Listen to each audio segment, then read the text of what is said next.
Vetëm pak minuta përpara se t'i drejtojë kryesisë së tij për listat e 11 majit, kryeministri Edi Rama zbuloi një projekt të ri me Emiratet e Bashkuara Arabe. Në eventin Tirana, kryeqyteti mesdhetar i kulturës dhe dialogut 2025, Rama tha se bëhet fjalë për një park të madh që do të ndërtohet në periferi të kryeqytetit. Së shpejti ne do të lançojmë një tjetër konkurs të madh ndërkombëtar, të cilin e kemi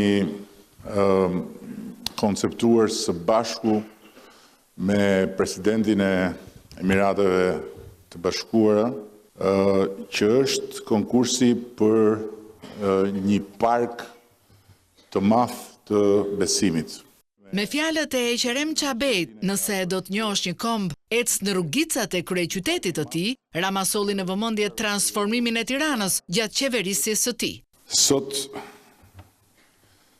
nuk është edhe aq e lehtë të ecësh në rrugicat e kryeqytetit tonë për arsye të një transformimi të jashtëzakonshëm, që është transformimi më i madh që kryeqyteti ka njohur në historinë e tij.